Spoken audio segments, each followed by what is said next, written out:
The Women of India, Detroit Free Press, March 25, 1894. Kananda lectured last night at the Unitarian Church on the women of India. The speaker reverted to the women of ancient India, showing in what high regard they are held in the holy books, where women were prophetesses. Their spirituality then was admirable. It is unfair to judge women in the East by the Western standard. In the West, woman is the wife. In the East, she is the mother. The Hindus worship the idea of mother, and even the monks are required to touch the earth with their foreheads before their mothers. Chastity is much esteemed. The lecture was one of the most interesting Kananda has delivered, and he was warmly received. Detroit Evening News, March 25, 1894. Swami Vivekananda lectured at the Unitarian Church last night on the women of India, past, medieval, and the present. He stated that in India the woman was the visible manifestation of God and that her whole life was given up to the thought that she was a mother, and to be a perfect mother she must be chaste. No mother in India ever abandoned her offspring, he said, and defied anyone to prove the contrary. The girls of India would die if they, like American girls, were obliged to expose half their bodies to the vulgar gaze of young men. He desired that India be judged from the standard of that country and not from this. Tribune, April 1, 1894. While Swami Kananda was in Detroit, he had a number of conversations in which he answered questions regarding the women of India. It was the information he thus imparted that suggested a public lecture from him on this subject. But as he speaks without notes, some of the points he made in private conversation did not appear in his public address. Then his friends were in a measure disappointed. But one of his lady listeners has put on paper some of the things he told in his afternoon talks, and it is now for the first time given to the press. To the great tablelands of the high Himalaya mountains first came the Aryans, and there to this day abides the pure type of Brahman, a people which we Westerners can but dream of, pure in thought, deed, and action, so honest that a bag of gold left in a public place would be found unharmed 20 years after, so beautiful that, to use Kananda's own phrase, to see a girl in the fields is to pause and marvel that God could make anything so exquisite. Their features are regular, their eyes and hair dark, and their skin the color which would be produced by the drops which fell from a pricked finger into a glass of milk. These are the Hindus in their pure type, untainted and untrammeled. As to their property laws, the wife's dowry belongs to her exclusively, never becoming the property of the husband. She can sell or give away without his consent. The gifts from any one to herself, including those of the husband, are hers alone, to do with as she pleases. Woman walks abroad without fear. She is as free as perfect trust in those about her can render her. There is no zenana in the Himalayas, and there is a part of India which the missionaries never reach. These villages are most difficult to access. These people, untouched by Mohammedan influence, can but be reached by wearisome and toilsome climbing, and are unknown to Mohammedan and Christian alike. India's first inhabitants. In the forest of India are found races of wild people, very wild, even to cannibalism. These are the original Indians and never were Aryan or Hindu. As the Hindus settled in the country proper and spread over its vast area, corruptions of many kinds found home among them. The sun was scorching and the men exposed to it were dark in color.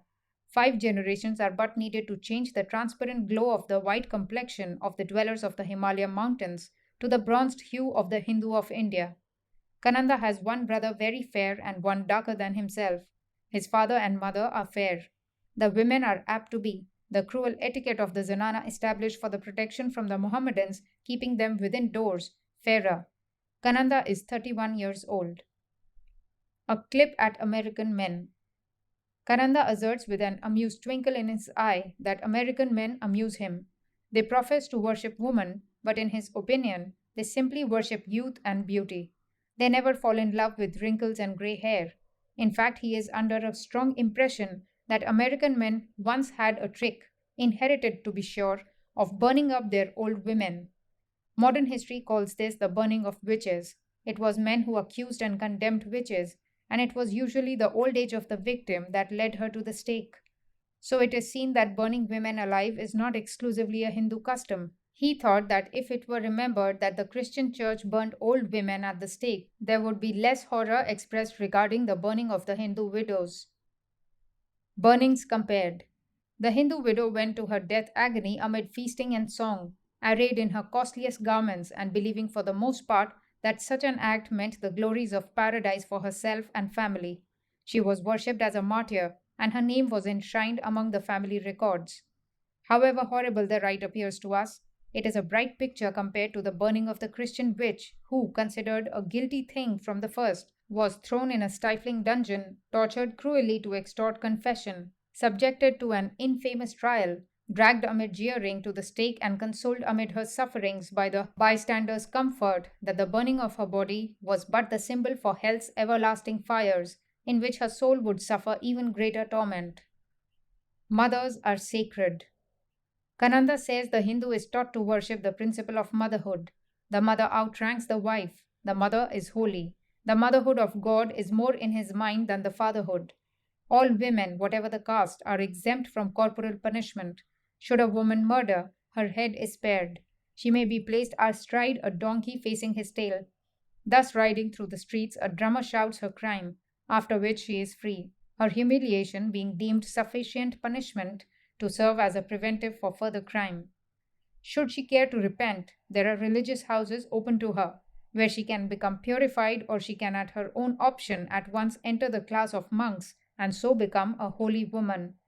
The question was put to Mr. Kananda whether the freedom thus allowed in the joining the monks without a superior over them did not tend to hypocrisy among the order, as he claims, of the purest of Hindu philosophers. Kananda assented, but explained that there is no one between the people and the monk. The monk has broken down all caste. A Brahmin will not touch the low caste Hindu, but let him or her become a monk, and the mightiest will prostrate himself before the low caste monk. The people are obliged to take care of the monk, but only as long as they believe in his sincerity. Once condemned for hypocrisy, he is called a liar and falls to the depths of mendicancy, a mere wandering beggar, inspiring no respect. Other thoughts. A woman has the right of way with even a prince. When the studious Greeks visited Hindustan to learn of the Hindu, all doors were open to them. But when the Mohammedan with his sword and the Englishman with his bullets came, their doors were closed. Such guests were not welcomed. As Kananda deliciously words it, when the tiger comes, we close our doors until he has passed by. The United States, says Kananda, has inspired him with hopes for great possibilities in the future, but our destiny, as that of the world, rests not in the lawmakers of today, but in the women. Mr. Kananda's words, the salvation of your country depends upon its women.